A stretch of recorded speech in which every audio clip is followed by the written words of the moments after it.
हाय।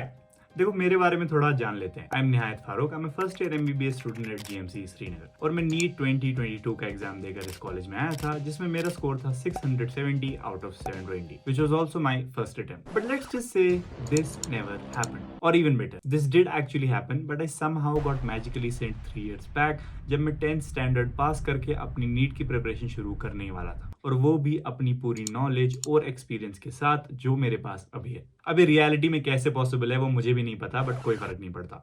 बिल्कुल स्टार्ट से स्टार्ट करते हैं। अज्यूमिंग कि मैंने किसी तरह 10th के बोर्ड एग्जाम्स पास कर लिए, जो कि मुझे अब तो काफी डिफिकल्ट लग रहा है। हम लोगों का पहला स्टेप है सब्जेक्ट्स चूज करना।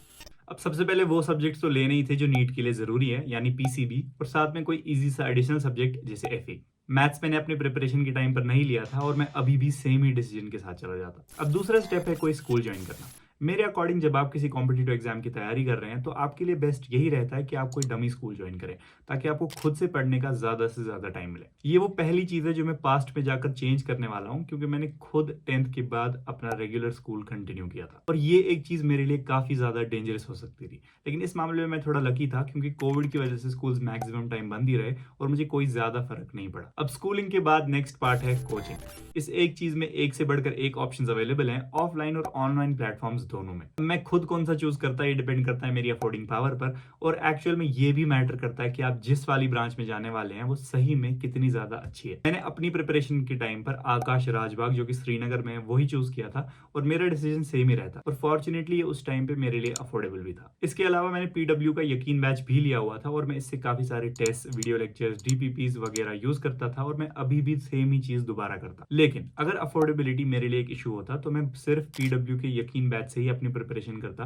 और इन केस मैं ये भी अफोर्ड नहीं कर पाता तो खाली यूट्यूब से मैं अपनी प्रिपरेशन कंटिन्यू करता, क्योंकि मेरे हिसाब से यूट्यूब से पढ़ने में भी कोई प्रॉब्लम नहीं है, क्योंकि यूट्यूब पर भी इतना कंटेंट है कि उसको यूज करके आप अच्छे से सिलेक्ट हो सकते हो। बस प्रॉब्लम ये है कि यूट्यूब पर ये सारा कंटेंट प्रॉपरली ऑर्गेनाइज्ड नहीं है। इसके बाद मैं एक स्टडी मटेरियल चूज करूंगा, और नीट एग्जाम की बात चल रही है तो ये बात आप भी समझ गए होंगे कि सबसे पहला और सबसे रेलेवेंट स्टडी मटेरियल है एनसीईआरटी टेक्स्ट बुक्स। इसके बाद मेरी पहली प्रेफरेंस रहती कोचिंग मॉड्यूल्स, और अगर ये पॉसिबल नहीं हो पाता तो मैं कोई नीट ओरिएंटेड बुक चूज करता जो ना कि ज्यादा डिफिकल्ट हो और ना कि ज्यादा सिंपल हो। अभी तक की सभी चीजों को जोड़ लें तो now I am all set to begin my actual preparation, और इसी के साथ हम आते हैं अपने डेली शेड्यूल पर। अपने डेली टाइम टेबल में मैं 3 बेसिक चीजें इनकॉर्पोरेट करता ही करता: lectures, self study and rest. वैसे मेरे नीट के बाद के शेड्यूल की बात करें तो अभी मैंने इस तीसरे पॉइंट को कुछ ज्यादा ही सीरियसली ले लिया है।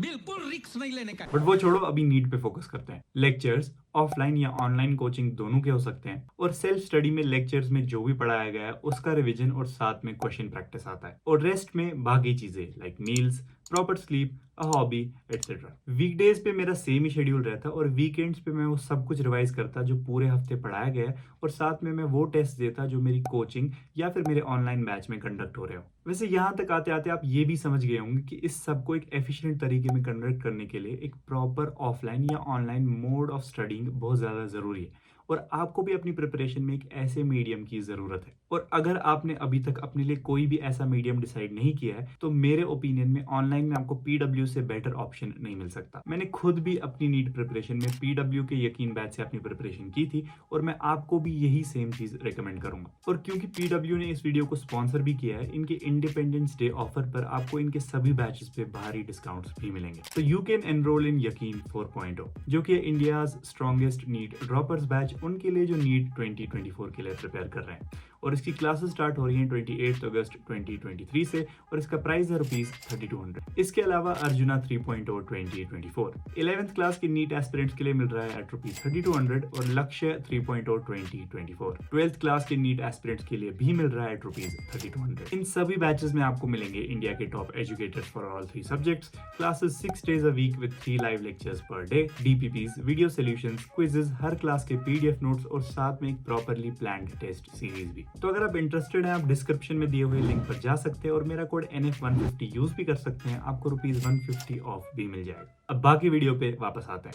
ओके, तो अब एक चीज समझना जरूरी है कि it's never too late and never too early when it comes to test. ऐसा कभी नहीं सोचना है कि अभी क्लास स्टार्ट ही हुआ है तो टेस्ट क्यों देने हैं। जब जब आपकी कोचिंग या ऑनलाइन बैच टेस्ट कंडक्ट करेगा तब तब आपको टेस्ट में बैठना ही पड़ेगा, और अगर पॉसिबल हुआ तो आपको घर बैठ के भी एक्स्ट्रा टेस्ट देने चाहिए। टेस्ट के रिलेटेड कुछ ऐसे एस्पेक्ट्स हैं जो हमेशा दिमाग में रखने चाहिए, क्योंकि ये टाइम के साथ साथ चेंज होते रहते हैं, like types of test, frequency of test वगैरह। और एक कांस्टेंट चीज भी है जो है एम, जो कि आपको हमेशा सेम ही रखना है, which is 720 out of 720। Preparation की किस स्टेज में किस टाइप के टेस्ट देने हैं वो तो सीधी सी बात है। इनिशियल स्टेज में चैप्टर वाइज, आगे चलते चलते पार्ट सिलेबस, और फाइनली सिलेबस कंप्लीट करके फुल सिलेबस मॉक टेस्ट देने हैं। और बात करूं टेस्ट की फ्रीक्वेंसी की, तो स्टार्टिंग में आपको कोचिंग के प्लानर के अकॉर्डिंग ही चलना है, और जैसे जैसे आपका ज्यादा सिलेबस कंप्लीट होता जाए तो आपको अपनी फ्रीक्वेंसी बढ़ाते जाना है, और सिलेबस कंप्लीट करने के बाद आपका पूरा दिन रिविजन और एक डेली टेस्ट के साथ ही खत्म होना चाहिए। ओके, ये तो है मेरा वीकली शेड्यूल जो पूरी प्रिपरेशन में मुझे फॉलो करना है। अब 2 सेकंड के लिए रियलिटी में वापस आते हैं। क्योंकि मैं नीट दे चुका हूं, मुझे अपनी पूरी प्रिपरेशन में समझ आ चुका है कि ये सब जो चीजें हैं, like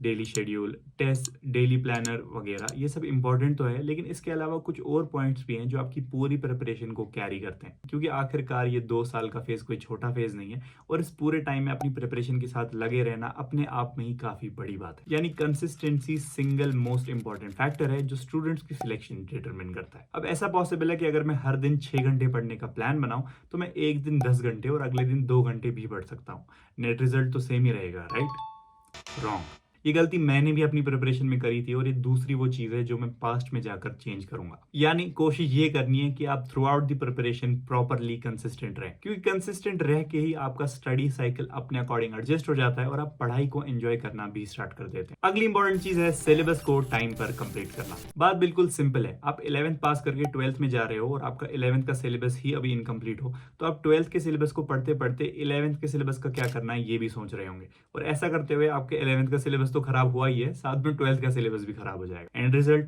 backlogs and more backlog. तो क्योंकि ये गलती मैंने नहीं की, मेरा सारा सिलेबस तो कंप्लीट हो गया, और अब मुझे टेस्ट मशीन स्ट्रैटेजी अपनानी है, यानी डेली टेस्ट देने और उन टेस्ट को फिर एनालाइज करना है। इसके बाद मुझे एक मिस्टेक नोटबुक भी बनानी है जिसमें मुझे अपनी टेस्ट की में की हुई सारी गलतियां लिखनी है, और फिर हर टेस्ट से पहले उन गलतियों को अच्छे से सीखना और समझना है, ताकि हर टेस्ट के साथ मेरी गलतियां कम होती जाएं। और ऐसा मुझे बिल्कुल लास्ट डे तक करना है, क्योंकि there is always a scope for improvement. Test तो मैं एंड तक देता रहूंगा, लेकिन एक चीज जो मैं इंश्योर करूंगा कि नीट से 1 हफ्ता पहले मैं कंप्लीटली रिवीजन के लिए रखूं, जिसमें मैं पूरे के पूरे सिलेबस को एक फाइनल बार रिवाइज करूंगा, ताकि एग्जाम से पहले मैं हर एक चीज रिसेंटली पढ़ के जाऊं और मुझे बिल्कुल भी ऐसा ना लगे कि कोई चीज मुझसे छूट गई है। और अब फाइनली आता है एक्चुअल नीट एग्जाम का दिन। एग्जाम में निकलने से पहले मैं फाइनली अपनी मिस्टेक नोटबुक को एक बार फिर से रिवाइज करूंगा, ताकि नीट एग्जाम में वो गलतियां मुझसे ना रहे और मैं कॉन्शियसली उन गलतियों को अवॉइड कर पाऊं। अब इसके बाद फाइनली नीट का एग्जाम देके मेरे साथ क्या हुआ ये तो हम लोग जानते हैं, बट इस वीडियो से सीख लेने के बाद मेहनत करके जब आप अपना नीट एग्जाम देके निकलोगे तो आपके साथ क्या होगा ये चीज बस आप ही डिसाइड कर सकते हो। और काउंटडाउन बहुत पहले ही शुरू हो चुका है, इनफैक्ट जब आप ये वीडियो देख रहे हो तब भी चल रहा है। तो इसीलिए ये सब छोड़ो और जाके पढ़ाई करो। Good luck. What just happened?